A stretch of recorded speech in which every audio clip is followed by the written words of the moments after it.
Good morning. কেমন আছো তোমরা সবাই? আশা করি ভালো আছো।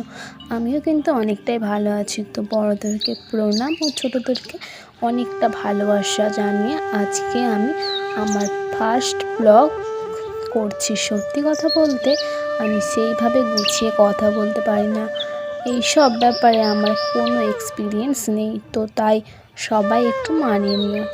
তো সকাল সকাল উঠে পড়েছি। এই যে সূর্যি মামা ভাবছে আমি উঠবো না। আসলে ভোরের দিকে বৃষ্টি হয়েছিল, তো তাই আকাশটা এত মেঘলা করে আছে। আর এই ফুলগুলো কি সুন্দর লাগছে, তাই না? এই ফুলগুলোর মধ্যে গাছে ফুটেছে। আমরা তো এইগুলোকে টাইম ফুল বলি, তোমরা কি বলো? আজকে আমি শেয়ার করবো আমি সারাদিনে টুকিটাকি কী কাজ করি সেইগুলো। প্রথমে সকালেই আমি ঘুম থেকে উঠে প্রথমে বিছানাটাকে ছেড়ে ভালো করে বিছানার চাদরটা বিছিয়ে দিচ্ছে। আর ওইদিকে বোন আলমারিটা গুছাচ্ছে আর বলছে আমাকে দেখা যাচ্ছে না। তো আমি বলছি না রে বাবা, তোকে দেখা। আর ভাইপা একবার করে আসছে, ওকে মেরে চলে যায়। আর ম্যাজিক করে একটু আলাটা গুছিয়ে ব্রাশটাও করে নিলাম। তারপর চাটাও খেয়ে নিচ্ছে। তার সাথে দুটো মুড়িও নিয়েছি, মুড়ি আর আলু ভাজা। তো মুড়িটা দিয়ে চাটা খেয়ে নিচ্ছি, কারণ আমাকে পড়াতে যেতে হবে, তার জন্য মুড়িটা খেলে একটু পেটটা ভরা থাকবে। তারপর কিছু জামা কাপড় এবং বিছানার ওয়ার মশারি টশারি ছিল, সেগুলো পরিষ্কার করে ধুয়ে। আকাশটা মেঘলা করে আছে, তাও আমাদের কাছাকাছির আর শেষ নেই। একবার রোদ উঠছে, আবার একবার মেঘলা করে যাচ্ছে। বর্ষাকাল মানে এই অবস্থা, খালি বৃষ্টি আর রোদ, বৃষ্টি আর রোদ। এইরকম করে আর ভালো লাগে না। একবার ছাদে ওঠো, আবার জামা কাপড় নিয়ে লাভো, আবার রোদ বেরোলে ওঠো, এই করতে হয়। কাছেও হয় না, আবার কেচেও শান্তি নেই।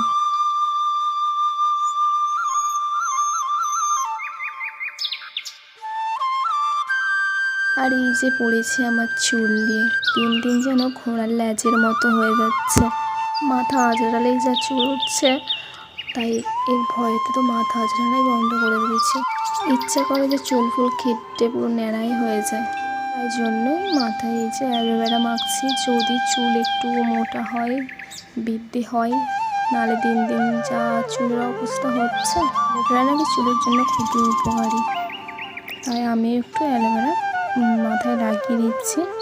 অ্যালোভেরাতে আছে calcium, sodium, potassium, magnesium, vitamin B, vitamin C আরও ইত্যাদি। চুল সিল্কি করে। স্নান করে আমি ঠাকুরের সেবা দেওয়ার জন্য বসে গেছি। তো সকালে ফুলগুলো তুলে এনেছিলাম, সেই ফুলগুলো ঠাকুরের পায়েতে দিয়ে দিচ্ছি।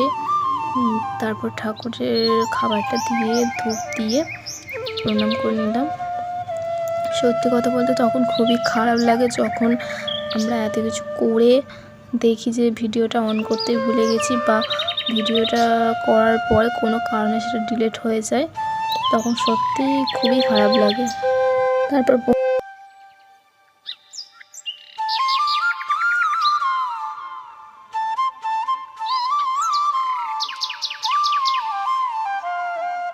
বোন বলল চ দিদি আজকে তোকে পরোটা কিনে খাওয়াই। তো আমি নির্লজ্জের মতো পরোটার ঘুগনিটা খেয়ে নিলাম।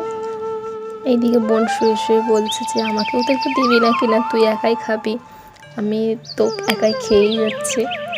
তারপরে রান্নাটা বসিয়ে দিলাম। তো আজকে আমার হচ্ছিল চিকেন, তাই চিকেনটা করে নিচ্ছিলাম। মেনুতে ছিল চিকেন, পটল ভাজা আর ভাত, সেটাই খেয়ে নিলাম।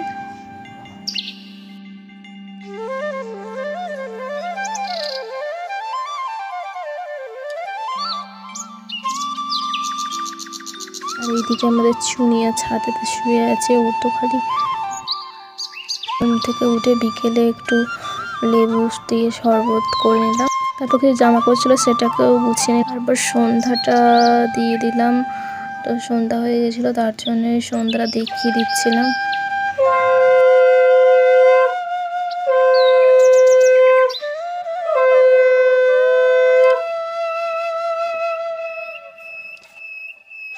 ভাত খেয়ে দিয়ে চুনিয়া মুনিয়ার জন্য একটু ভাত দিয়ে দিচ্ছে।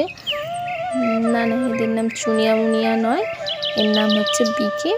আর এই যে ছোট্ট পুচিলটার নাম এখনও দেওয়াই হয়নি, ওকে যা ইচ্ছে নাম ধরে ডাকা হয়, চুনিয়া মুনিয়া, কুনিয়া টুনিয়া। ওর নামকরণই করা হয়নি। ও তো বিকি তো খেলে একে দেবেই না। মোট ওর খাওয়া হলে তবে সবাই খেতে পারে, ওর না খাওয়া হলে ও কাউকেই খেতে দেবে না। ওর জন্য কি আর কেউ খাবে না, না আমাদের বাড়িতে কেউ আসবেই না।